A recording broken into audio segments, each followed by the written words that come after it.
What is sanity? Good morning. My name is Father Frank Buckley. Delighted to be your host of our morning meditation group, Flourishing During Times of Uncertainty. Today is Wednesday.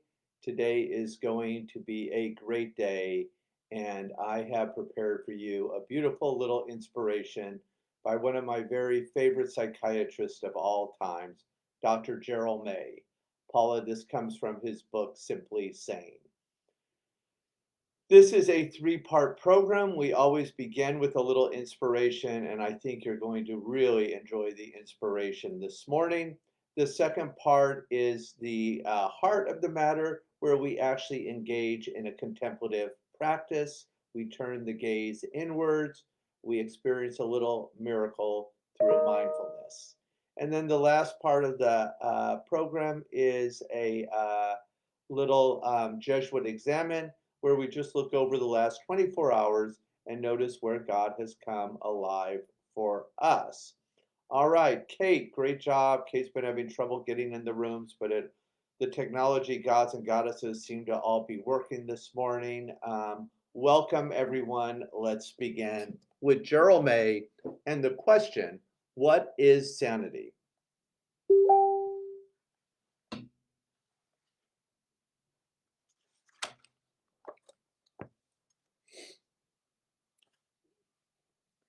And all the time, there is the buried, stifled, bare potential of sanity, feebly trying to ask, why?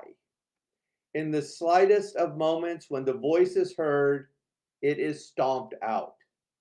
Heavy boot grinding it back into the ground. I must not doubt myself this way. Not so deeply. That's not what healthy, well-adjusted people do. And then one goes on to something new. Now and then the cycle explodes within the soul of some unsuspecting individual. Sanity bursts forth like the phoenix and fire rains. It all comes crashing down. The point of total despair, the point where giving up happens. There is no further choice. Nothing new worth doing. No hope for the future. There is no future choice. No more aspiration. There is some deep factor in people that makes a difference here. Something beyond the realm of predictability that determines how one gives up. Some people give up away from life.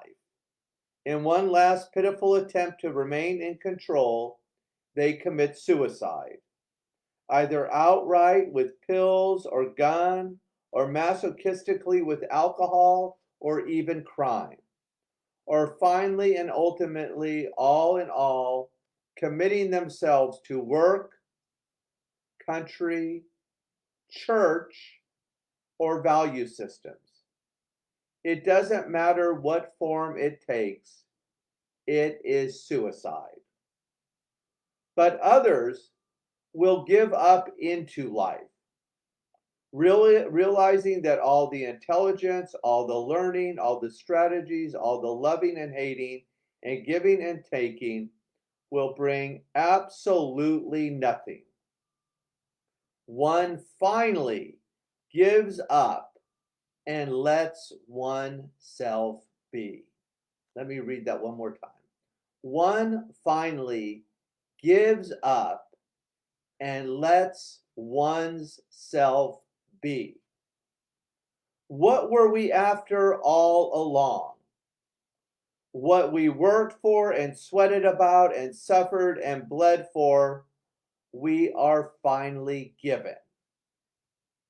But as no result of all the effort, only as a result of having driven ourselves so far and fatigued ourselves so much that we stop the effort altogether.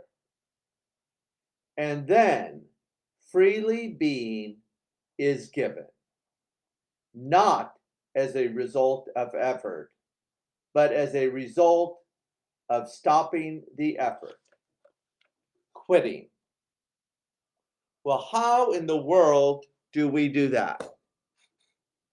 I cannot think of better approach than through a contemplative practice. Saint Ignatius knew this to the very marrow of his bones. That is why throughout the exercises, the purpose is we cannot save ourselves. We need a Savior. And Ignatius will say, we lean into a contemplative approach to life. We go within or we go without. And that is perhaps why Thich Nhat Hanh says when we do this mindfulness practice, we experience a miracle in our everyday, ordinary lives. I'm going to just suggest to you that quitting just may have something to do with it. Let's get started. I invite you to take your shoes off, get comfortable, and I'll lower the lights.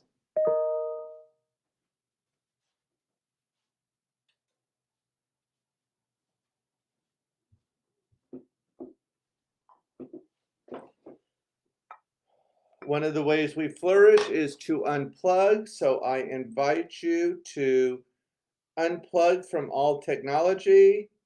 I will get our timer set for 20 minutes.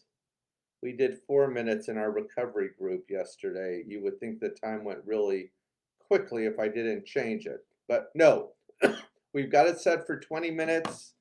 So I invite you to get comfortable, lower or close the eyes, something that feels safe to you. Turn the gaze inwards, and we'll begin and end with the sound of this beautiful bell. Let's do it.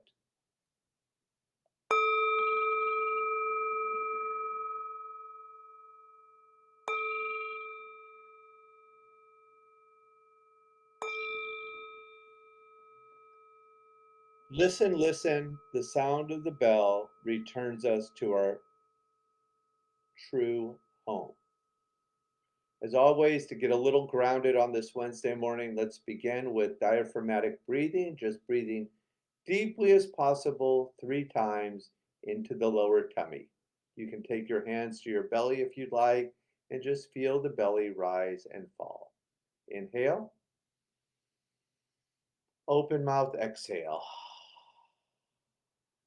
Beautiful. 2 more times. Inhale and exhale. Last time, deeply as possible. Inhale and exhale. Continue to breathe on your own. Take the attention to the body. Start with the feet. Feel the feet pressed onto the green earth and just get grounded.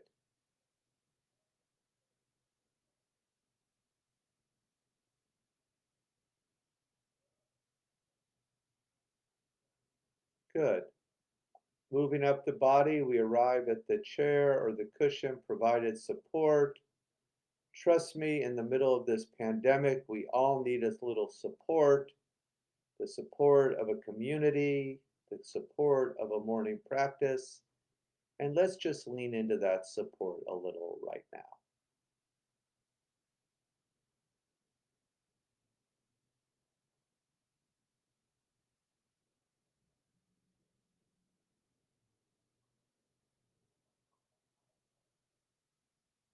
Relax the shoulders, anything you've been holding on to, just surrender.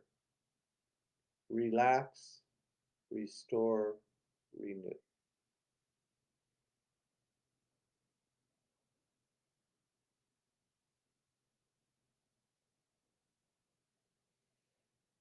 We're sensate creatures. We all need touch in our life. I invite you to take your hands to your heart, that beautiful place the spiritual world touches the physical world, and cultivating an attitude of gratitude, Let's focus on something for which we're grateful for this morning and just name it in one word.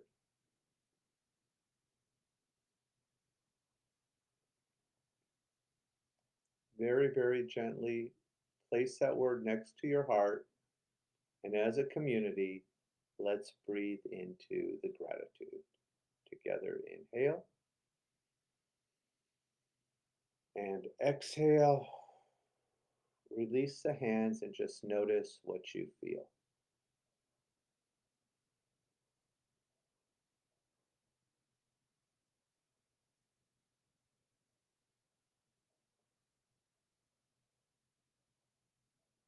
St. Ignatius will again and again talk about the importance of a grateful heart.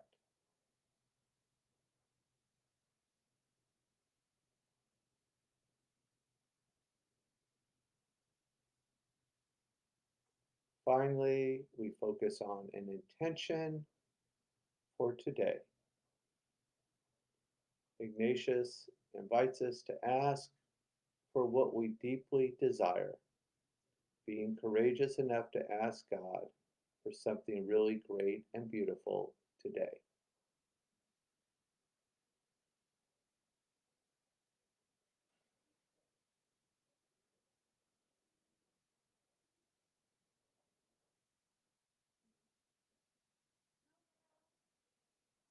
We'll seal that intention with an inhale and an exhale. Take the attention to your sacred word. Repeat it 4 or 5 times. Enjoy your breath. Drop down and enjoy a little deep rest. Please continue.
Wonderful job, everyone. If your eyes were closed, go ahead, open the eyes. Let's circle the wrists a little this morning.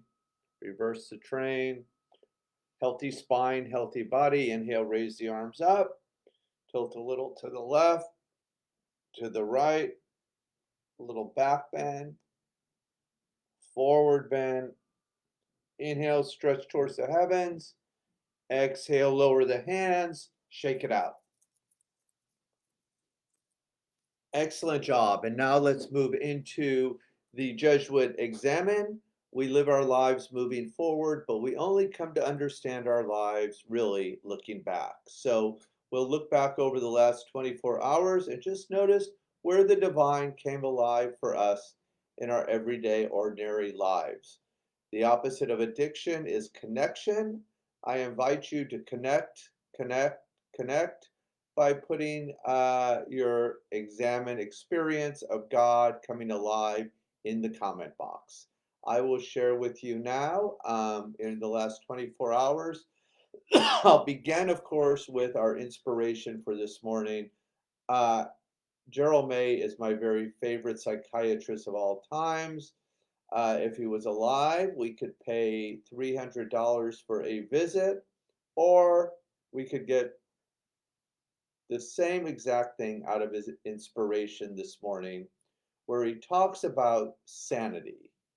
And we get to it by quitting, by surrendering. One of the things I remember learning in theology was that at the end of the day, we find God more by subtraction than addition. One of the best ways I know to experience this experience of being simply sane is through a morning practice. So it was delightful to have that inspiration as we entered into our practice. Second, many of you know I've been doing a little more um, work around Ignatian imagination and dreams.